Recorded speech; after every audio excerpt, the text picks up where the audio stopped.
Ya, Assalamualaikum warahmatullahi wabarakatuh. Pada kesempatan kali ini, kita akan membahas terkait dengan metode penarikan contoh, yakni pendugaan ukuran populasi. Ini pertemuan 6. Pendugaan ukuran populasi ini digunakan untuk memperkirakan jumlah individu dalam populasi tertentu, baik manusia, hewan, kendaraan, maupun entitas lainnya. Pendugaan ini sangat penting dalam berbagai bidang seperti ekologi, transportasi, dan epidemiologi. Metode pendugaan dapat digunakan saat perhitungan langsung tidak memungkinkan karena keterbatasan waktu, biaya, dan atau sumber daya. Nah, di sini metode pendugaannya ada 5. Yang pertama ada capture, recapture. Kedua ada direct sampling, quadrat sample, stock quadrat, dan adaptive sampling. Untuk capture, recapture, ini metode sangat populer dalam biologi konservasi untuk menduga populasi satwa liar. Ada 2 langkah dalam metode ini. Yang pertama ini tangkap dan tandai, capture and tag. Ini ambil sampel pertama sebanyak T, lalu tandai sampel tadi. Misalkan kita di kebun binatang, kita ingin menangkap rusa. Ketika rusanya sudah tertangkap, kita tandai rusa tersebut. Lalu kita lepaskan kembali ke populasi. Kedua, tangkap kembali, recapture. Ini ambil sampel kedua sebanyak N dan hitung jumlah individu bertanda yang ditemukan kembali. Itu kita simbolkan nanti di rumusnya S. Yang kedua ada direct sampling dan inverse sampling. Untuk direct sampling, ini sampel kedua diambil dengan ukuran tetap N dan jumlah individu bertanda S dicatat. Contohnya ini pengamatan burung yang ditandai di lapangan terbuka. Selanjutnya ada inverse sampling. Ini sampel diambil sampai jumlah individu bertanda mencapai nilai tertentu atau S, dan ukuran sampel keduanya ini N jadi acak. Contohnya ini studi untuk menduga ikan di sungai. Yang ketiga ada quadrat sample. Ini populasi dibagi menjadi beberapa kuadran kecil dengan luas tertentu. Kemudian diambil sampel dari beberapa kuadran, dan metode ini sering digunakan untuk mengestimasi kepadatan populasi tanaman atau satwa kecil yang tidak bergerak. Selanjutnya stok kuadrat. Ini modifikasi dari metode kuadran yang hanya mengamati ada atau tidaknya spesies di kuadran tanpa menghitung jumlahnya. Metode ini berguna ketika sulit menghitung total elemen, misalnya untuk spesies mikroskopis atau serangga kecil. Yang terakhir ini ada adaptive sampling. Ini memodifikasi kuadran standar dengan fokus pada wilayah dengan kepadatan tinggi. Misalnya, jika ditemukan banyak individu di satu kuadran, maka kuadran di sekitarnya akan lebih diperhatikan. Nah, dari kelima metode pendugaan ini yang sering muncul di soal, ini yang pertama dan yang kedua, capture, recapture, dan direct sampling. Nah, untuk capture, recapture, ini rumusnya T dibagi dengan N besar, atau sama dengan untuk sampelnya ini S dibagi dengan N. Dan dari sini ukuran populasi untuk dugaannya entropi itu sama dengan N dikali T dibagi S. Untuk varian estimasinya, untuk yang direct sampling ini N kuadrat dikalikan dengan T dikalikan dengan N minus S lalu dibagi dengan S pangkat 3. Untuk inverse sampling ini rumusnya lebih rumit lagi. Ini N kuadrat dikalikan dengan T dikalikan dengan N min S dibagi dengan S plus 1 dikuadratkan dikalikan dengan S, dengan biasnya itu N dikali N minus T dibagi dengan N dikali T. Dan untuk kuadrat sampel, ini populasi dibagi menjadi N kuadran dengan luas A, dan total area populasi adalah A sama dengan N dikalikan dengan A kecil. Untuk estimasi kepadatannya, ini lambda sama dengan M bar bagi A, dengan M barnya itu 1 per N sigma MI. Untuk estimasi total populasinya, entropi ini lambda topi dikalikan dengan A, variansi kepadatannya ini lambda topi dibagi dengan A dikalikan N, dan variansi total populasinya ini A kuadrat dikalikan dengan di topi dikalikan dengan lambda topi. Nah, selanjutnya ada stok kuadrat. Ini lambda topi sama dengan minus 1 per A ln Y per N, dengan estimasi total populasinya itu lambda topi dikalikan dengan A, dan varians estimasi kepadatannya itu lambda kuadrat dibagi dengan A dikalikan dengan N-1. Dan untuk implementasi DR-nya ini kita contohkan, kita punya nilai T-nya itu 300, N-nya 200, dan S-nya 62. Langkah pertama kita tuliskan saja parameternya T, N, S di sini untuk capture. Selanjutnya kita menghitung estimasi populasi N head, N dikalikan dengan T dibagi dengan S, itu sesuai dengan rumus yang di atas. Lalu nanti kita akan dapatkan estimasinya 967,7, variansinya 6948, intervalnya 801 sampai dengan 1134. Nah, untuk kuadrat sampel ini kita contohkan.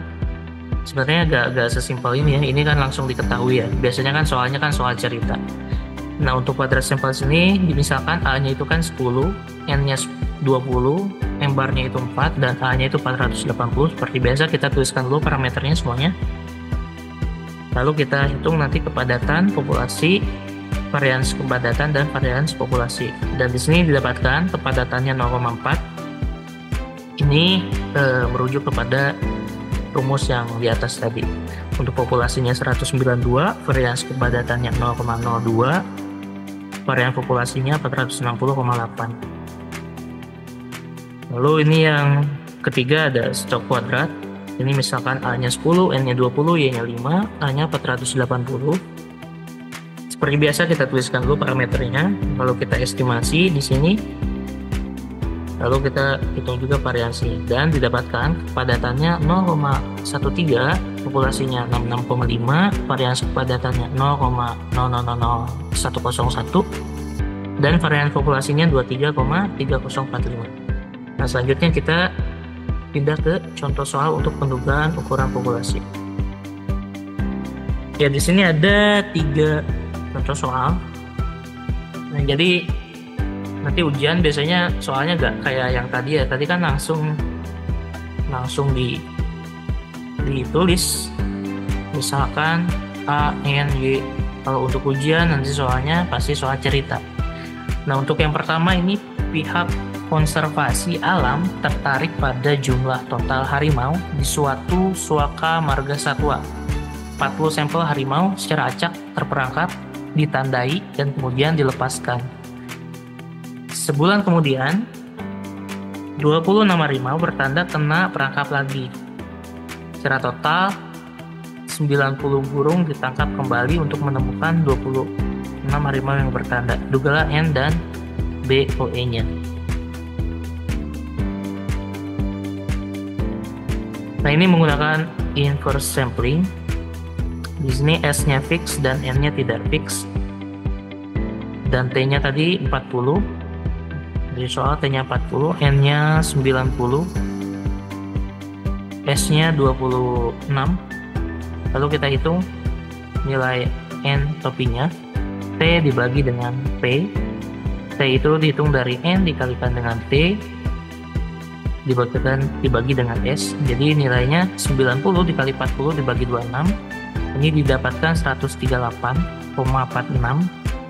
Lalu BOE-nya ini 2 kali akar T kuadrat N dikalikan N minus S dibagi S kuadrat dikali dengan S plus 1. Jadi 2 dikali dengan akar 40 kuadrat dikalikan dengan 90, hanya 90, dikalikan dengan 90 dikurangi 26, N dikurangi S, lalu dibagi S-nya 26 kuadrat dikalikan dengan 26 ditambah 1 didapatkan 44,94. Nah, jadi diperkirakan bahwa jumlah harimau di Suaka Marga Satwa tersebut sebanyak 139 harimau dengan estimasi kesalahan sebesar 45. Jadi ini kita bulatkan jadi 45. Untuk soal yang kedua, ini mobil yang melewati persimpangan dihitung selama interval 10 menit yang dipilih secara acak sepanjang hari kerja. 20 sampel seperti itu menunjukkan rata-rata 40 mobil per interval. Perkirakan jumlah mobil yang melewati persimpangan dalam periode 8 jam dan kesalahan estimasinya. Nah, di sini didapatkan A-nya 10 menit. Tadi kan dia bilangnya intervalnya 10 menit, lalu N-nya 20. Karena sampelnya 20. Lalu M-bar-nya itu 40. Ini rata-rata interval mobilnya, ini 40. Lalu A-nya di sini 8. A besarnya ini 8 jam. Kita konversi ke menit karena tadi yang A kecilnya menit, jadi ini harus menit juga. 8 jam itu sama dengan 480 menit. Lalu kita hitung lambdanya. Lambda dihitung dari M-bar dibagi dengan A. M-bar itu tadi 40 kan? Ada 40 dibagi dengan A-nya 10. Jadi 4 mobil per menit lambdanya. Lalu kita menghitung M topinya. Ini lambda dikalikan dengan A. Jadi 4 dikali dengan A besarnya tadi 8 jam, itu kita konversi ke menit, 484 dikali 480 menit, jadi 1920 mobil. Di sini diasumsikan MI menyebar acak, maka untuk variansnya didapatkan 4 dibagi dengan 10 kali 20, 0,02. Lalu varians M topinya ini 480 dikalikan dengan 0,02, jadi 4608.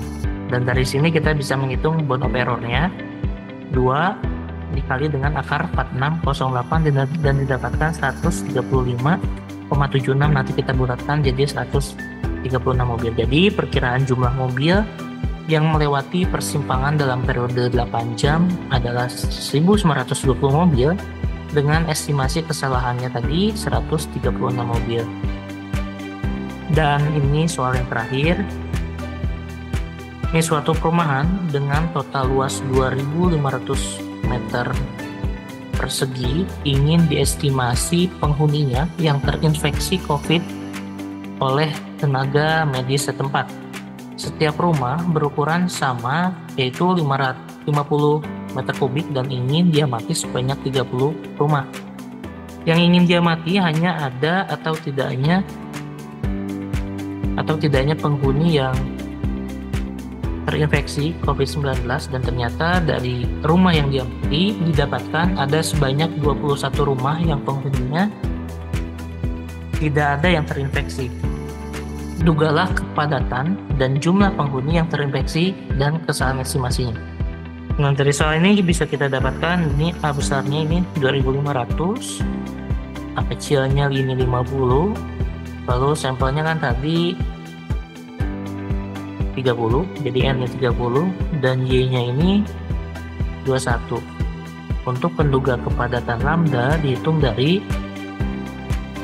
minus 1 per 50 ln 21 per 30. Dengan rumusnya ini didapatkan lambdanya 0,0071 dan variansnya ini didapatkan 5,71 dikalikan dengan 10 pangkat minus 6, dan dari varians ini bisa kita hitung errornya, bound of errornya ini 2 dikali akar ini dan didapatkan 0,0047. Dan untuk penduga jumlah penghuni yang terinfeksi ini dihitung dari M topi ini 0,071 dari lambda tadi dikalikan dengan A-nya tadi kan 2500, dapatkan 17,75. Dan untuk variansnya ini dihitung dari A kuadrat dikalikan dengan varians dari yang ini didapatkan 35,68 dan errornya 2 dikalikan dengan 35,6875 dan didapatkan 11,94. Nanti kita bulatkan jadi 12. Jadi kepadatan penghuni diduga sebanyak 0,0071 dengan estimasi kesalahannya ini 0,0047 dan jumlah penghuni yang terinfeksi diduga sebanyak 18 dengan estimasi kesalahan 12. Ini 18 dari mana? Dari sini ya. Ini dibulatkan di 17,75. Kita bulatkan jadi 18. Ya, demikian praktikum hari ini. Saya tutup. Wassalamualaikum warahmatullahi wabarakatuh.